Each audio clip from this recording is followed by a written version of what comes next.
Hey, what's up, everybody? What's going on? Welcome to another episode of Halftime FC. I'm your host, Isaiah, and four games in the Premier League today. Let's just get right into it. Burnley took on Arsenal at Turf Moor, which turned into a very scrappy game and came down to the last shot by Danny Ceballos, which unfortunately, um, hit the outside of the post and pinged out. But yeah, Arsenal did look good early in this game. They were able to get a goal in the 6th minute by Aubameyang, who was able to cut onto his right foot and score at the near post a low driven ball that Nick Pope was able to get his hand to, but unfortunately he wasn't able to stop the ball. Um, but but after that, Burnley really did switch on. They began to press Arsenal, and fortunately for them, their press did yield results. Granit Xhaka with a really bad mistake, um, dribbling back to his keeper, tried to play a pass over to David Luiz. Unfortunately, Chris Wood. Unfortunately for Arsenal fans, Chris Wood was he was standing right there and was able to guide the pass right into the Arsenal goal, right past Leno, who you know, really isn't too innocent in terms of making the goal happen. He's the one that played the ball to Shaka, but yeah, nonetheless, Shaka is credited with the mistake, and Chris Wood gets a goal, and it was really a let off for Burnley. Kind of. Well, no, I wouldn't say it was a let off because they did press. They did force Arsenal into the mistake. So nonetheless, we went into the half 1-1, and Eric Peters being subbed on for Charlie Taylor and Pepe being subbed on for Willian in around the 64th, and Eric Peters coming in the 64th minute and Pepe coming in the 69th minute. They really did play big moments and play big roles in this game. Pepe could have scored a couple of winners, and Peters, you know, um, he almost had a handball called on him twice. Let's talk about it. Peters was defending Pepe on the right side of the Burnley box, and Pepe tried to play a cross which hit Peters' hand. Peters was very close to him, and I think that it would have been I think it would have been a very harsh. I think it would have been a very harsh penalty for the official to give because of how close that he was to Pepe. I know some defenders like to put their hands behind their back when they're defending certain players just to avoid any possibility of a handball, but I don't think that that's a natural thing to do when you're trying to defend somebody. When trying to defend somebody, to in order to keep your balance, you want to keep your hands out. So I'm glad that the penalty wasn't given, not because I'm against Arsenal or anything, but only because I thought that it would have been very soft and kind of harsh for Burnley. But moving on though, Pepe had a chance to affect the game twice. He had a chance to score twice. You know, the first incident, the first almost goal was when Kieran Tierney played a low through ball, a driven ball into the 6 yard box. Pepe, fortunately for him, it fell to his feet, but unfortunately for him, he whiffs at it. Totally misses the ball, and the chance is totally gone. The second chance was probably the biggest moment of the game, aside from Danny Ceballos missing, hitting the post in the 94th or 95th minute. I think it was 96th maybe. This game kind of went on, but yeah, Saka delivers a cross into a very good position for Pepe. Pepe gets really good contact on the ball, and he almost plays the hero until Peters takes his steals his shine. Initially, it looked like the ball hit off Peters' hand, and it ricocheted off of. It looks like it hits like this part of his arm, but it ricochets off the bar. That was kind of suspicious to me because if it hits this part of his arm, how could it get enough power to really propel and ricochet off the top of the bar when the official originally gives a red card, which would have meant that Burnley we're going to be subjected to playing with only 10 players. But after VAR checks it, it's shown that the ball actually hits the top part of his shoulder, which is 100% allowed, and then it ricochets off the bar. So the red card is rescinded, and the game is able to continue. And I think that's just a good example of VAR working well. I know a lot of people have criticisms about VAR and about how VAR gets things wrong, and it's VAR is usually very criticized. But I think that was an example of why VAR is in the game and how VAR can be effective in terms of getting certain calls right. But yeah, moving on. Um, yeah, the game ended. The game ended 1-1. The Ceballos chance came later towards the end of the game in a mad scramble in the box. Arsenal got about 2 shots in that were blocked by Ben Mee. Ben Mee, who had an excellent game, probably my man of the match. Excellent game. Just pretty much just dealt with everything that Arsenal pretty much threw at him. He cleared almost every cross, every free kick or corner. He was the one clearing the ball, threw himself at multiple shots throughout the game, blocking it. Just played a very solid defensive game. Burnley were very solid defensively, aside from the goal that they gave him at the 6th minute. Very surprising goal, because usually Burnley are like they're very solid defensively, but yeah, it was a good game. I thought it was a great strategy by Sean Dyche to get Chris Wood into the game in the second half early. In terms, when I mean getting to the game, he started the game, but in the first half he really didn't affect the game. Aubameyang, his counterpart on Arsenal, he really found ways to affect the game, making runs in, causing problems for Burnley and stuff like that. You know, but those long passes to Chris Wood really did change up the way Arsenal had to play, especially after Xhaka gave up the really bad goal to Chris Wood. It made Arsenal not so confident playing from the back. They had to clear the ball, no nonsense kind of style, instead of trying to pass through Burnley.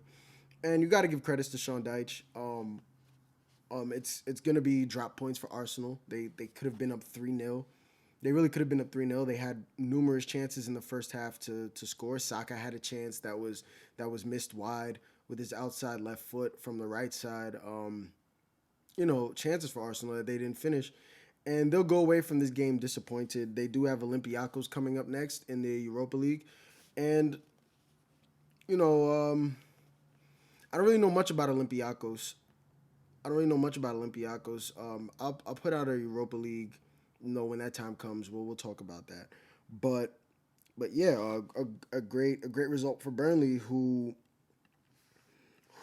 pulled themselves, even if you see me looking down, looking at my laptop. But a good result for Burnley, who pulled themselves a little bit farther away from that relegation fight that Fulham, Newcastle, and Brighton find themselves in. Burnley with 30 points, gaining 1 point on the day. 7 points away from Fulham, who sit in that first relegation spot. And Arsenal, no real bad effect for them. They still sit in 10th, but they could have moved up to ninth over Aston Villa, especially since Aston Villa did not win today. They didn't lose either. But, could have been better for Arsenal. We move on. But, yeah, Sheffield United versus Southampton. This game ended 2-0.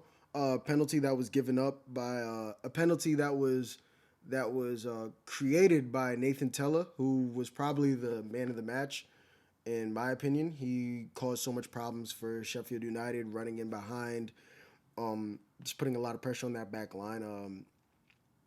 Ampadu just diving at the ball in the 31st minute after Tella gets in front of him. The penalty initially wasn't given, but the official did end up giving it. I guess I don't know why he took his time. It wasn't a clear, obvious penalty from where the official was standing, I guess. But yeah, the penalty was given.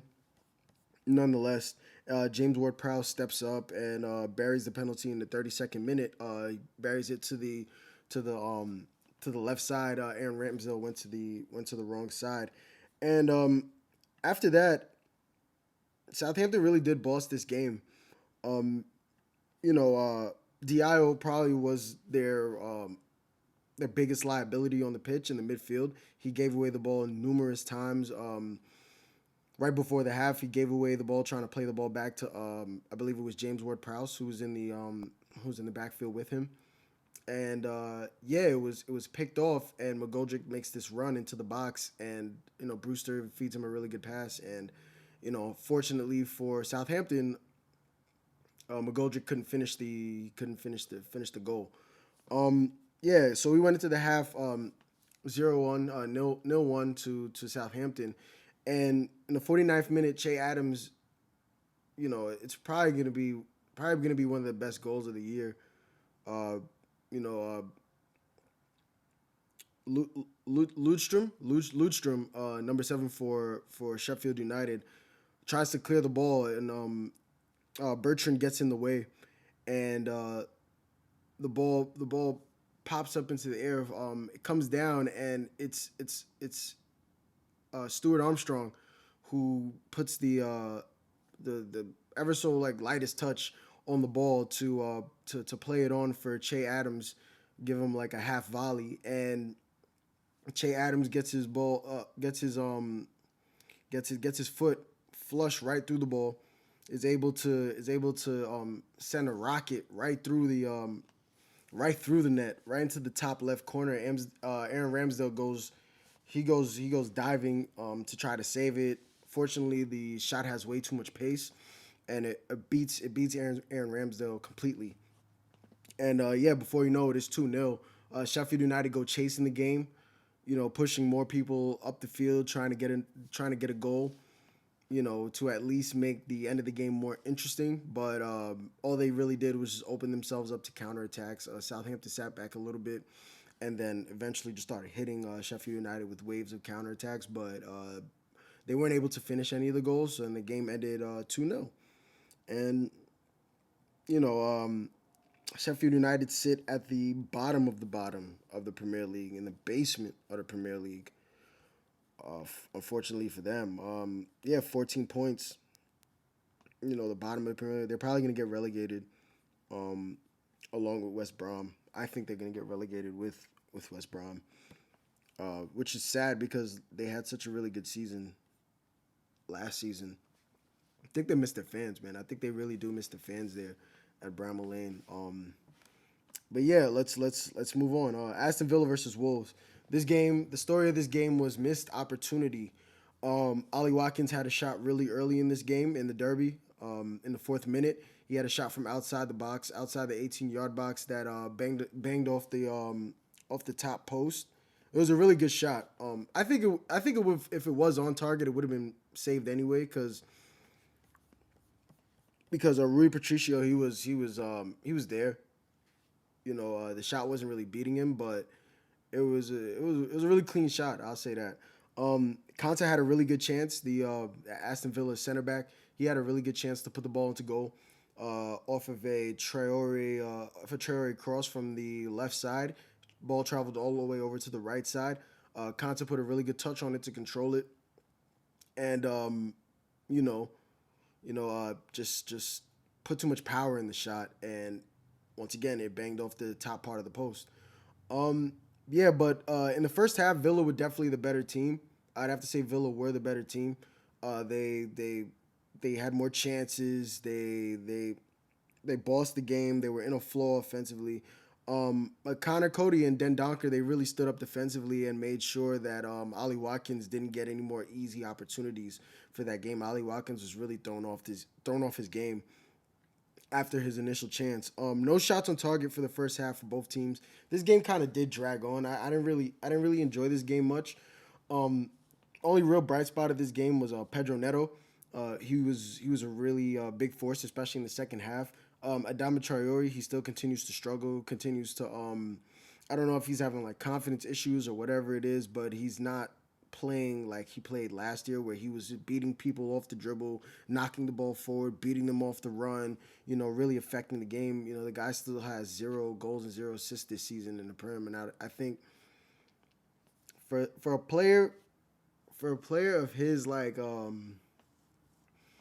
a player like him, the way he's so athletic, he could really beat people off the dribble. He should be having more assists and he should be having more goals, because there's pretty much nobody in world football that could keep up with him in terms of defensive players who could really keep up with him. Yeah, I just don't know what's going on right now with Adama Traore. Hopefully, we can see him kick on for the rest of the season. I hope so, because he's entertaining to watch. But we go into the second half 0-0, and Wolves come out a totally different team. We know that Wolves are a second half team. They showed an interesting stat. I can't remember it, but since 2018, Wolves have scored most of their goals in the second half. But yeah, Pedro Neto created a really good chance in the 57th minute, a chance that should have been finished. A cross played to Connor Cody from the right side to the left side of the Aston Villa goal, in the Aston Villa box. Connor Cody gets his head to it, but the ball takes a freak bounce off of the inside of the post, pops back out, travels to the right side of the 6-yard box. Roman Saiz he totally has a chance to bury the shot from the 1-yard line, but somehow he puts the ball over the bar. Dude, I don't even know how he did that. Bro, how did you do that? it was the weirdest miss. But things happen, man. These guys are human. Even though sometimes we feel like they should do everything perfect. Football's a weird sport. Football's a weird game. Things like that can happen. So, but yeah, Ross Barkley came into the game, but he's been struggling lately. He got off to a really good start when the season started for Villa, he didn't really make an impact on this game. I think Villa really missed Jack Grealish. I said this before. It seems like when Jack Grealish has the ball, he either makes a good pass or he gets fouled. He makes things happen for that team, and they really did miss him today. But Pedro Neto played a great game. I think he's starting to become one of my favorite players in the league. I just like watching him play. He's good with the ball. He could beat players off the dribble. He's good passing. He's one of the better young players in the league. But yeah, Villa just didn't have it together in the second half. But even though they didn't have it together, they still did have a chance at the end.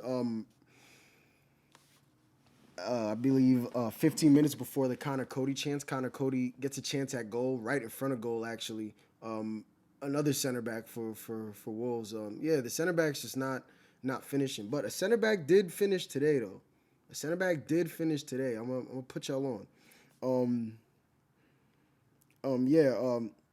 Connor Cody right in front of the ball, right in front of the goal, controls the ball well, gets a good first touch on it.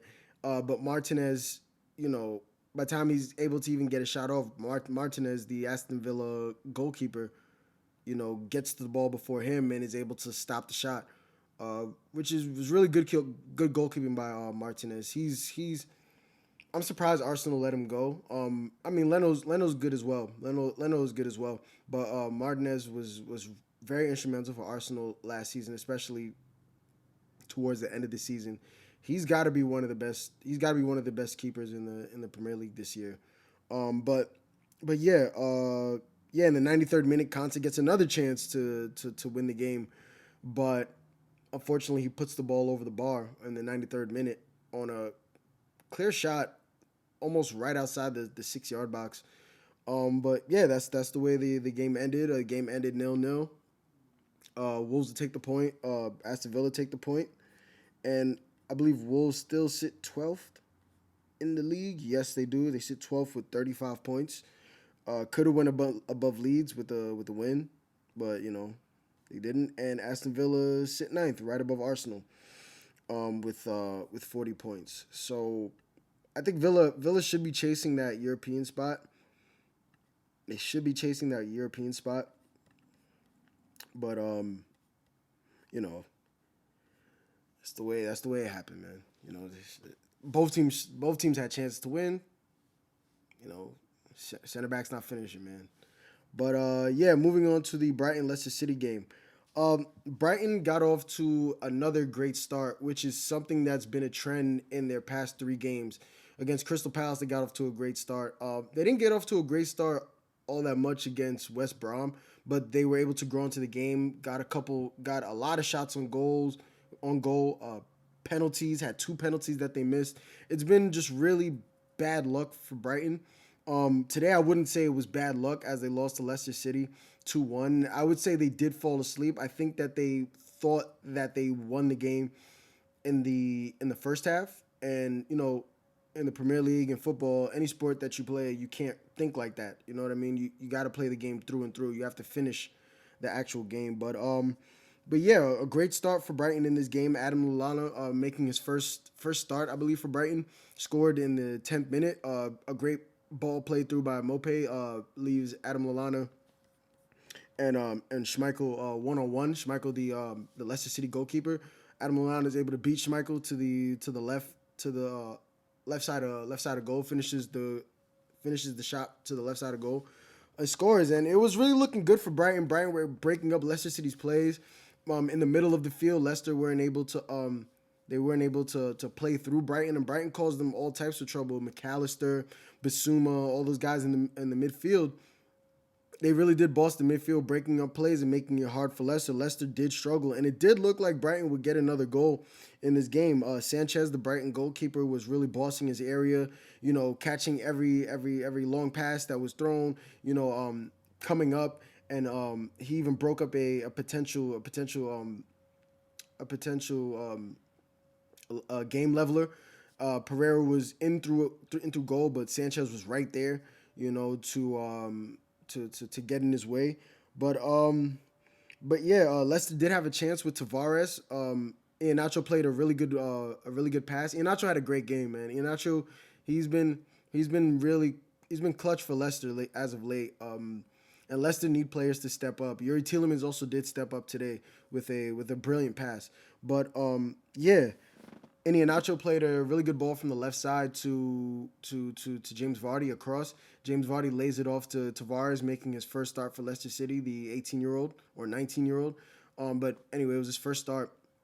And he gets really good contact on the ball and on target, shot on target, right outside the 18-yard box. And Sanchez has to dive for it to prevent the shot from traveling in through goal.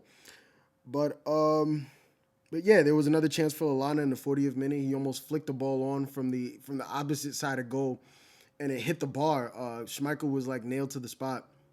He couldn't really do anything about it, and Lallana almost scored a brace. But we go into the second half, 1-0, and Leicester City just come out and play.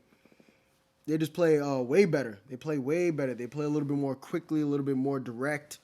Making more runs in and just playing the ball a little bit more faster, so Brighton weren't able to nick the ball off them so easily. Iheanacho scored a 62nd minute goal, left-footed into the right corner from a brilliant pass from Yuri Tielemans. If you get a chance to catch the highlights of this game, it was a really nice pass by Tielemans. It was no look action, like just like you know what I mean, like it was a really really really good through pass with his right foot.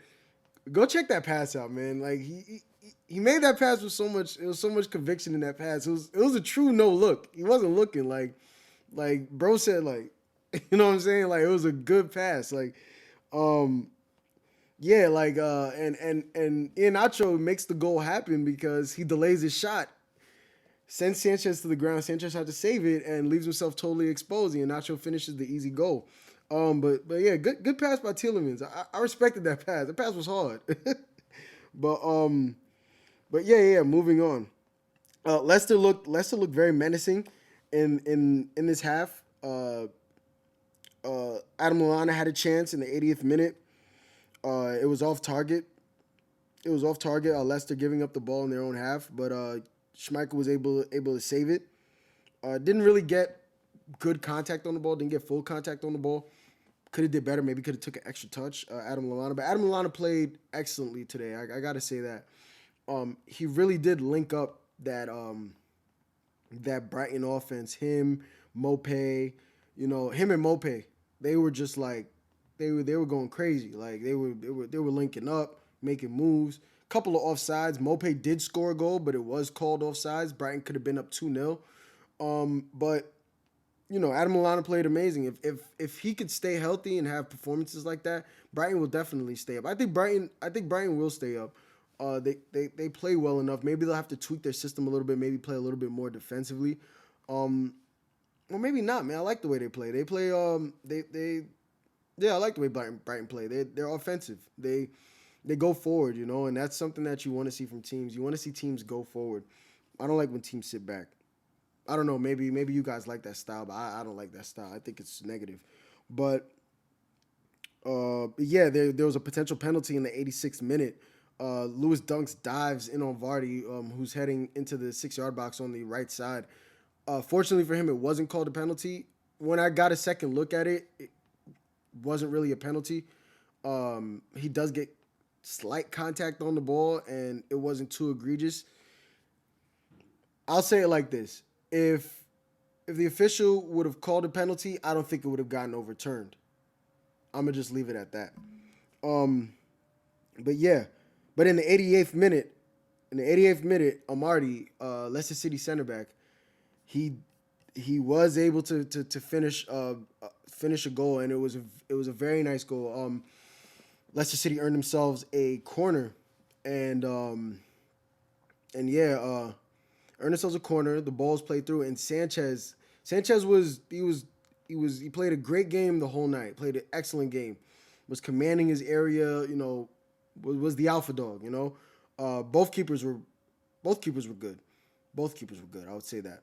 But Sanchez was brilliant in this game, but he did overplay that last pass. I will say that he overplayed that last pass, that last cross. Excuse me, not a pass. That last cross from the corner. Tries to punch it, but the ball goes over him, and he's totally exposed at the back post. Maybe another Brighton player should have been at the back post, to give some coverage for the keeper going out for the punch.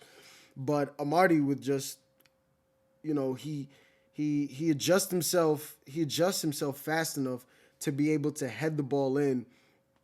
He's almost to the ground, and just heads the ball in. A very good header.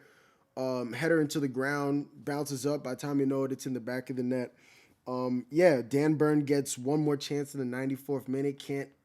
Actually wasn't even really a chance. He tries to get to the ball, but he's not able to. It was a cross that was played through to the right side of goal, and he could have finished at the near post if he would have got there, but he didn't get there, unfortunately. And Brighton, just another heartbreaker, just another heartbreaking game for them, another loss. And I think they'll be fine though. I think Brighton will be fine. They'll be all right. 3 straight losses, but they'll be all right. They good. Brighton are good. And I believe in Graham Potter. But they gotta worry about Fulham. But Fulham do play Liverpool, and the way Liverpool playing these days, man. I could see worst case scenario a tie happening for Fulham, but I don't see Fulham winning the game. Yeah, so let's look at everyone's next opponents. Let's look at their next opponent. Sheffield United will play Leicester City in their next game at Leicester City at the King Power Stadium. They'll probably drop points. Oh, excuse me. No, I'm sorry. Yeah, Sheffield United will probably lose. Drop points. I'm crazy. Southampton go to the Etihad to play Man City next. Aston Villa will play Newcastle next. Wolves will play Liverpool next.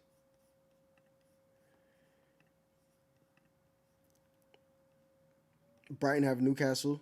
No, excuse me. Brighton have Southampton next on the 14th. And Leicester City, Sheffield United. So yeah. games coming up tomorrow. Tomorrow's games. West Brom taking on Newcastle at the Hawthorns. That's an interesting game. That's a game West Brom should be able to win. Newcastle are injured. They don't have Callum Wilson.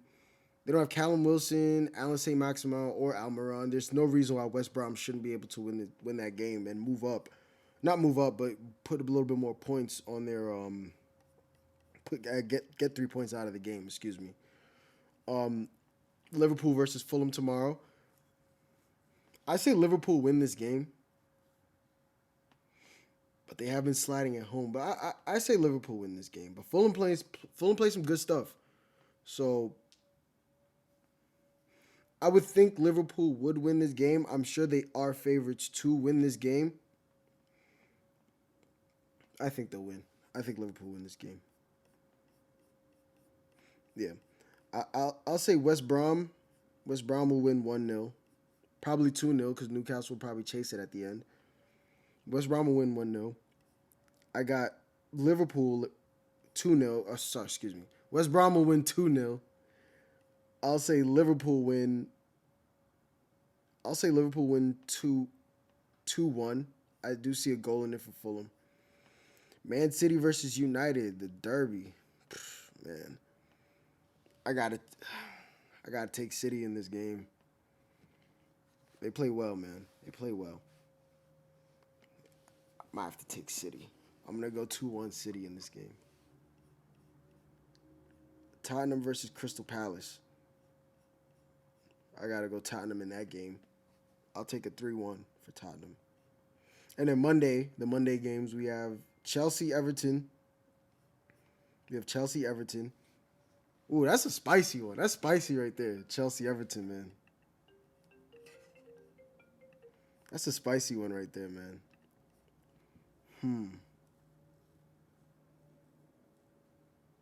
I gotta take Chelsea. in this game. Chelsea been on a good run. Everton's been on a good run as well. I gotta take Chelsea. It's gonna be a close one though. It's gonna be close. Last time they played, Chelsea did lose, but that was under a different manager. That was under Frank. Yeah, I gotta go Chelsea, man. They got this confidence going, man. They just beat Liverpool. Everton beat Liverpool too, though. Ooh, no, I'm gonna go a draw, man. Chelsea has quality, but Everton's back line has been very good. They've been very good lately. Yeah, I'm gonna go a draw, man. But I'm gonna go a shootout though. I'm gonna go a 2-2 draw. I know I said 2-2 draw for the Tottenham Fulham game. It didn't turn into that. But yeah, I'm gonna go 2-2 draw for Chelsea versus Everton.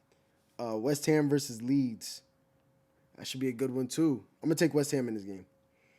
Leeds too. They too. Like, you don't know what brand of Leeds football you about to get. Like, you just don't know. But one day they're like, yo, Leeds crazy, 4 goals, and the next day it's like, yo, what? You know what I mean? Like, I can't with Leeds, man. I'm gonna take West Ham, man. I'm gonna take the Hammers, man. I got the Hammers, man. But yeah, that's about it for today. I still want to do a video. I'm gonna wait that Bartomeu situation. I want to talk about that Barcelona Bartomeu situation. Barcelona did get the win over Sevilla to in the Copa del Rey. I forgot to mention that. And yeah, we didn't talk about the Chelsea Liverpool game. Great game by Chelsea. Great game by Mason Mount. Yeah, definitely an earned win. And Liverpool didn't play badly at all. Liverpool played well, and Chelsea were able to stop them. Christensen played a fantastic game. He was great. Probably man of the match, if not Mason Mount. Yeah, probably Christensen man of the match. Just dealt with everything that was thrown his way. Yeah, that was a very good game. I enjoyed watching that game. But yeah, should be good. Should be good tomorrow and Monday. Should be some good games. We got a London Derby. We got the Manchester Derby, and then Monday we got the Chelsea Everton game. That's gonna be crazy.